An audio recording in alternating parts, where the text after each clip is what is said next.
What's your goal? That's usually a question that people sometimes may have difficulty answering. The reason is because they'll say, what do you mean, what's my goal? Why do I have to have a goal?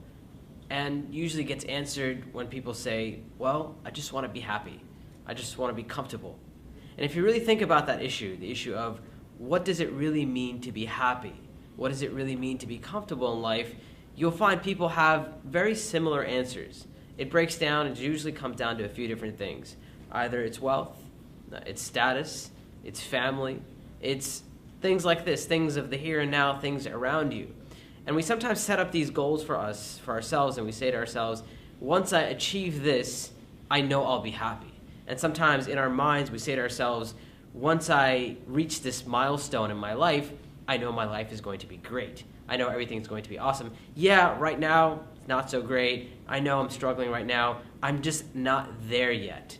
The question that I'm posing to you is, how do you know that once you reach your milestone, that is what is really going to make you happy? Because think about the fact that there are many people who have reached that milestone that you're looking for. So let's say it's a comfortable life. Let's say you're hoping to earn a certain amount of money to be able to afford certain things. There are people out there who have that amount of money and they can afford those things, and they're living that lifestyle that you have in your head as your perfectly happy life. There has to be more to life than the here and now. There has to be more to life than just these immediate goals of money or wealth or status or comfort and happiness.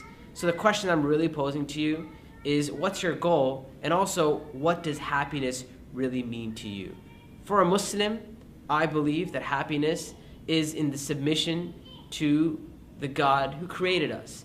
And that brings us this internal happiness that we're truly, truly looking for. And it is only and only in the submission to God, to Allah, that we will find that peace and contentment, this inner happiness in this life and the afterlife as well. And that's the second question that I really want to get to, is what happens after you die?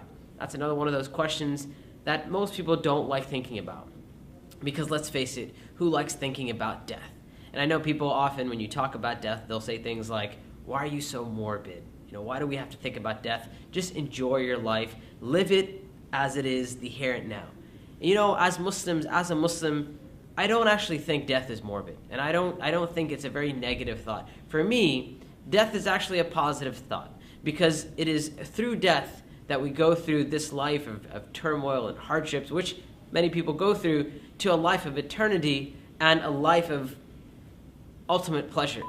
And that is really the purpose, that we seek out this type of contentment, this inner peace in this life, and this eternal happiness in the afterlife. So once again, what's your goal?